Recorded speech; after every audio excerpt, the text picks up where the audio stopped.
మునుగోడు మండలం కిష్టాపురం గ్రామ ఎంపీటీసీ, మునుగోడు మండల కాంగ్రెస్ పార్టీ అధ్యక్షుని. నా పేరు భీవనపల్లి సైదులు.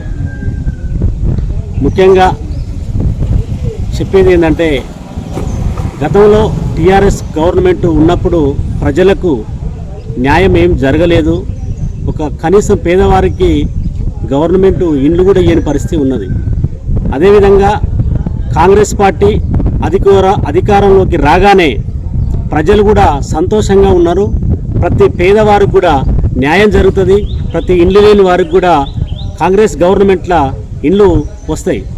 అదేవిధంగా మునుగోడు బై ఎలక్షన్లో, మొన్న జరిగిన ఎలక్షన్లో మన ప్రియతమ నాయకులు, మన మునుగోడు ఎమ్మెల్యే కోమటిరెడ్డి రాజగోపాల్ రెడ్డి గారు అధిక మెజార్టీతో గెలవడం జరిగింది. మునుగోడు నియోజకవర్గం ప్రజలు కూడా చాలా సంతోషంగా ఉన్నారు. అదేవిధంగా ప్రతి పేదవాడికి కూడా న్యాయం జరుగుతుంది. అదేవిధంగా 6 గ్యారంటీలు ఏదైతే పెట్టినారో ఆ పథకాలు కూడా స్టెప్ బై స్టెప్ చేసుకుంటూ ముందుకు సాగుతూ ఉంటారు. అదేవిధంగా రేపు జరగబోయే ఎలక్షన్లో మళ్ళీ ఎంపీ కూడా కాంగ్రెస్ పార్టీ గెలవడానికి ప్రయత్నం చేస్తూ ఉన్నాం. ఖచ్చితంగా కాంగ్రెస్ పార్టీ ఎంపీలే గెలుస్తారు. అదేవిధంగా నెక్స్ట్ వచ్చే ఎంపీటీసీ కానీ సర్పంచులు కానీ ప్రతి ఎలక్షన్లలో కూడా కాంగ్రెస్ పార్టీ, ఎందుకంటే గతంలో మునుగోడుకు ఉన్నది ఏంటంటే, గతంలో ఎప్పుడైనా కూడా పైన కాంగ్రెస్ ఉంటే కింద వేరే పార్టీ ఉండేది, కింద వేరే పార్టీ ఉంటే పైన వేరే పార్టీ ఉండేది. అంటే ఇప్పుడు ఆ విధంగా లేకుండా పైనుంచి కింది దాకా మొత్తం కాంగ్రెస్ పార్టీ అధికారంలోకి ఉంది కనుక పనులు కూడా కావడానికి కూడా ఆస్కారం ఉంటుంది. మన మునుగోడు, మన జిల్లా నల్గొండ జిల్లా ఎమ్మెల్యే కోమటిరెడ్డి రాజగోపాల్ రెడ్డి గారు మంత్రిగా ఉన్నారు. అదేవిధంగా మన ప్రియతమ నాయకులు మునుగోడు ఎమ్మెల్యే టైగర్ కోమటిరెడ్డి రాజగోపాల్ రెడ్డి గారికి కూడా అతి త్వరలోనే మంత్రి పదవి రావాలని ఆశిస్తూ, అదేవిధంగా ఓకేనా.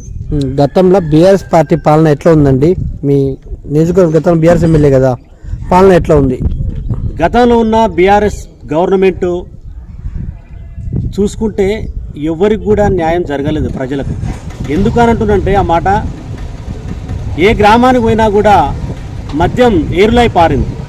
అదేవిధంగా మన ప్రియతమ నాయకులు కోమటిరెడ్డి రాజగోపాల్ రెడ్డి గెలవగానే ఏ గ్రామం, మునుగోడు నియోజకవర్గం మొత్తంలో కూడా ఏ గ్రామంలో కూడా బెల్ట్ షాపులు అనేది అమ్మొద్దని చెప్పి, ఎందుకనంటే బెల్ట్ షాపులు ఉంటే ఈ మందు తాగి కొడుకులు భర్తలు చనిపోయి ఆడవాళ్ళు కూడా చాలా ఇబ్బంది పడుతూ ఉంటుంటే అది చూసి తట్టుకోలేక మన ప్రియతమ నాయకులు కోమటిరెడ్డి రాజగోపాల్ రెడ్డి గారు ప్రతి గ్రామంలో కూడా బెల్ట్ షాపులు అమ్మొద్దని కూడా దాని మీద కంకటం కట్టుకొని ప్రతి గ్రామంలో కూడా బెల్ట్ షాపులు అమ్మకుండా చేసిండు. అదేవిధంగా గతంలో ఉన్న ప్రభుత్వం ఊరూరికి గల్లికి బెల్ట్ షాపులు పెట్టి ప్రజలని, యువకులను కూడా చనిపోవడానికి కూడా ఆస్కారం ఉండేది, ఎందుకంటే తాగి కూడా. అదేవిధంగా ఇప్పుడున్న గవర్నమెంటు అందరికీ న్యాయం చేస్తుంది, ప్రజలకు అనుకూలంగా ఉన్నది. ప్రజలతోటి ఎన్నుకోబడిన నాయకులు కూడా ప్రజలకు న్యాయం చేయడానికే ఉన్నారు కనుక ప్రజలు కూడా ఈ మళ్ళా ఎలక్షన్లో కూడా ఖచ్చితంగా కాంగ్రెస్ పార్టీకి ఓటేసి కాంగ్రెస్ పార్టీ ఎంపీ కానీ ఎమ్మెల్యే, ఇప్పుడు అంటే ఎమ్మెల్యే అంటే ఆల్రెడీ అయిపోయింది, ఎంపీ కానీ సర్పంచ్ కానీ ఎంపీటీసీలు కానీ జెడ్పీటీసీలు కానీ ప్రతి ఒక్కరు కూడా కాంగ్రెస్ పార్టీ ద్వారానే గెలిచి ప్రజలకు న్యాయం చేస్తారని కోరుకుంటా ఉన్నాం. మొన్న మీ మండలంలో కాంగ్రెస్ పార్టీకి ఎంత మెజార్టీ ఇచ్చారు సార్? మునుగోడు నియోజకవర్గంలో కూడా ఏ మండలం ఇయ్యలేని అసొంటి మెజార్టీ మన మునుగోడు మండలంలోని 10,000కు పైన మెజార్టీ ఇవ్వడం జరిగింది. మీ గ్రామంలో ప్రస్తుతం బీఆర్ఎస్ పార్టీ హయాంలో జరిగిన అభివృద్ధి ఏంది, మీ కాంగ్రెస్ పార్టీ హయాంలో జరిగిన అభివృద్ధి ఏంది? బీఆర్ఎస్ పార్టీ గవర్నమెంట్ ఉన్నప్పుడు అభివృద్ధి అనేది జరగలేదు. ఇప్పుడు కాంగ్రెస్ గవర్నమెంట్ వచ్చింది, ఎందుకంటే నిన్నమనే వచ్చింది, కొత్తగా వచ్చింది కనుక ఖచ్చితంగా ప్రజలకు న్యాయం జరుగుతుంది. ప్రతి విలేజ్లో సీసీ రోడ్లు ఆల్రెడీ మా ప్రియతమ నాయకులు కోమటిరెడ్డి రాజగోపాల్ రెడ్డి గారు ప్రతి విలేజ్కి 5 లక్షలు 10 లక్షలు సీసీ రోడ్లు కూడా పెట్టడం జరిగింది.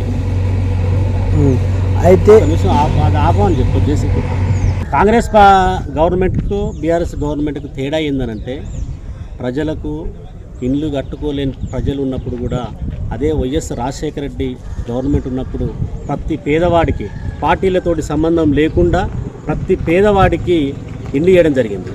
అదేవిధంగా ఆరోగ్యశ్రీ అయితేంది, మంచి మంచి పథకాలు గవర్నమెంట్ కాంగ్రెస్ గవర్నమెంట్ ఉన్నప్పుడే ఉన్నాయి, కానీ బీఆర్ఎస్ గవర్నమెంట్ ఉన్నప్పుడు ప్రజలకు ఏమీ న్యాయం జరగలేదు కూడా. రాజగోపాల్ రెడ్డి రాజీనామా చేసిన తర్వాత కాన్స్టిట్యున్సీలో ఎంత మేరకు డెవలప్మెంట్ జరిగింది?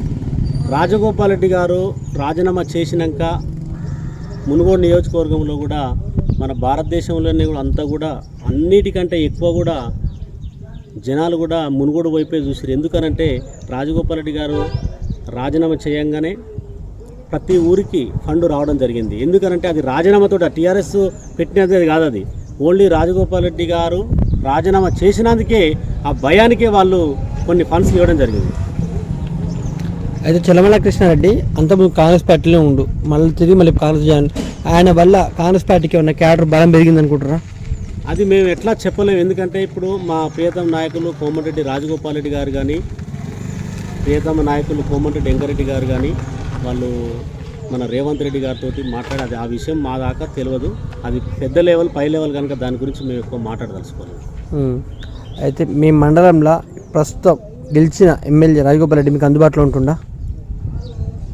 తెలంగాణలో కూడా ఏ నియోజకవర్గంలో లేని అనుకుంటా నేనైతే. ఎందుకనంటే ఏ నియోజకవర్గంలో లేని మా మునుగోడు నియోజకవర్గంలో ఉన్న కోమటిరెడ్డి రాజగోపాల్ రెడ్డి గారు ప్రత్యేకంగా పార్టీ అంటే ఇప్పుడు దీనికి ఒక ఆఫీస్ పెట్టి మునుగోడులో కూడా ఎప్పుడు అందుబాటులో పిఏలు కానీ అక్కడ ఉన్న లీడర్లు కూడా అందుబాటులో ఉంటారు. జనాలకు ఇబ్బంది జరగకుండా ఎనీ టైం సార్ కూడా అవసరమైతే వారానికి 2 సార్లు 3 సార్లు కూడా రావడం కూడా జరుగుతుంది. నియోజకవర్గానికి క్యాంప్ ఆఫీసు సొంతంగా ఏర్పాటు చేసి ఒక 3-4 ఎకరాలలో క్యాంప్ ఆఫీస్ పెట్టి ప్రజలకు ఎప్పుడూ అందుబాటులో ఉండేటట్టుగా, ప్రజలకు నష్టం జరగకుండా ఏదన్నా అత్యవసరం పడితే మీరు ఖచ్చితంగా ఆఫీస్ మీ హయాంలో ఏమైనా కంప్లీట్ చేయాలనుకుంటారా? సొరంగ మార్గం అనంటే అది ఒక మన ప్రియతమ నాయకులు రాజగోపాల్ రెడ్డి గారు ఖచ్చితంగా చేపిస్తాడు. ఎందుకని అంటున్నంటే ఆ మాట జనాలకు హాని జరగకుండా. ఉదాహరణ చెప్తున్నా, మా ప్రాంతంలో ఫార్మా కంపెనీ నిర్మాణం గత ప్రభుత్వం టీఆర్ఎస్ ప్రభుత్వం నిర్మించి మేము ఎన్ని ఇబ్బందులు పడ్డా కూడా రిలే నిరాహార దీక్ష కూడా 6 నెలలు గతంలో మేము 6 నెలలు రిలే నిరాహార దీక్ష చేసినా కూడా ఎమ్మెల్యే కానీ గతంలో ఉన్న ఎమ్మెల్యే కానీ మంత్రి కానీ ఎవరు కూడా పట్టించుకోలేదు. మా గ్రామానికి వచ్చిన ఎలక్షన్లో గ్రామానికి వచ్చిన మన ప్రియతమ నాయకులు కోమటిరెడ్డి రాజగోపాల్ రెడ్డి గారు, సార్ మా ప్రాంతంలో ఫార్మా కంపెనీలు పడుతున్నాయి, ఈ ఫార్మా కంపెనీల వల్ల మా మునుగోడు ప్రజలకే కాకుండా కొన్ని గ్రామాలన్నీ నష్టపోతాయి సార్ అంటే, నేను గెలవగానే ఫార్మా కంపెనీలు బంద్ చేపిస్తే అనడం జరిగింది. అదేవిధంగా ఫార్మా కంపెనీ పనులు కూడా నిలిపివేయడం జరిగింది. ఇక్కడ ఫ్లోరైడ్ ఎక్కువ ఉందని చెప్పేసి అప్పుడు గతంలో అసెంబ్లీ ఎలక్షన్లు జరిగినప్పుడు టీఆర్ఎస్ నాయకులు అన్నారు, దాన్ని ఏమన్నా రూపుమాపుతారా? అదే నేను ఏమంటున్నానంటే కాంగ్రెస్ గవర్నమెంట్ వచ్చి మా అంటే ఇప్పుడు ఎన్ని నెలలు అవుతుంది, ఒక 3 నెలలు అవుతుండొచ్చు,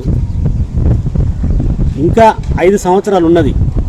ఈ 5 సంవత్సరాలల్లో ఇప్పుడు టీఆర్ఎస్ గవర్నమెంట్ 10 సంవత్సరాల చేయలేని పని కూడా ఈ 5 సంవత్సరాలలో ప్రజలకు న్యాయం చేస్తారు. ఈ ఫ్లోరైడ్ కానీ ప్రతి సమస్య లేకుండా జనాలకు ఇబ్బంది లేకుండా జనాలు సంతోషంగా ఉండాలని మా కాంగ్రెస్ గవర్నమెంట్ ఉంది.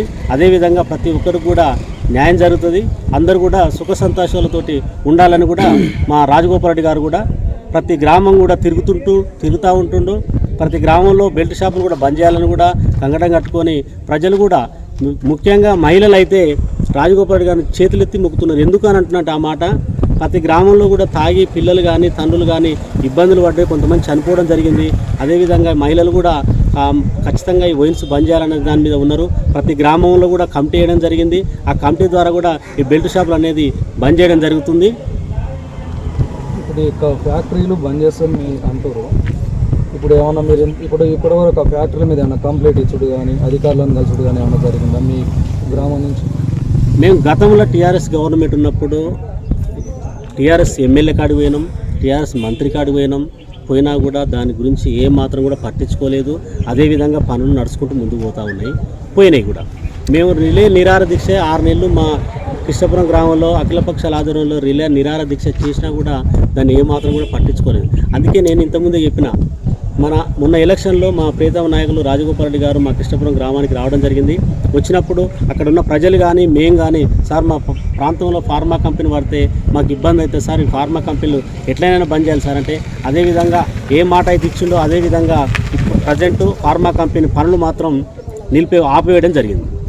ఇప్పుడు అవి ఫార్మా కంపెనీలు రన్ కావాలంటే గ్రామ స్థాయి ఎంప్లాయీ హెల్త్ డిపార్ట్మెంట్ కానీ మిగతా ఉన్న డిపార్ట్మెంట్ పరిశ్రమ శాఖలు కానీ అండ్ పొల్యూషన్ కంట్రోల్ బోర్డు కానీ కలెక్టర్ ఇట్లా పర్మిషన్లు ఇస్తేనే వాళ్ళు ఇచ్చేది. మీ స్థాయి నుంచే మీరు కంట్రోల్ చేయాలి. మీ స్థాయి నుంచి మీరు ఎంతవరకు కంట్రోల్ చేస్తారు? అంటే అప్పుడు కరోనా టైంలో వాళ్ళు పర్మిషన్ తీసుకోవడం జరిగింది. మేము కూడా మన అఖిలపక్షాల ఆధ్వర్యంలో మునుగోడు నుంచి పాదయాత్ర చేసినాం. నెక్స్ట్ ఏమంటారు ఇప్పుడు దానికి సంబంధించిన ఫార్మాకు సంబంధించిన అధికారులను కూడా కలిసినాం, జిల్లా కలెక్టర్ని కూడా కలిసినాం. గతంలో ఉన్న ఎమ్మెల్యే గారు కూడా ఈ ఫార్మా కంపెనీ గురించి ఏమాత్రం కూడా పట్టించుకోలేదు. అందుకే ఆ ఫార్మా కంపెనీ వాళ్ళు కూడా ఆ పని కూడా అట్నే రన్ చేసారు. మొన్న గెలిచినాక రాజగోపాల్ రెడ్డి గారు సార్ గెలిచినాక ఆ ఫార్మా కంపెనీ పనులు మాత్రం ఆపివేయడం జరిగింది. అధికారికంగా కూడా త్వరలో చేస్తారని నేను అనుకుంటున్నాను.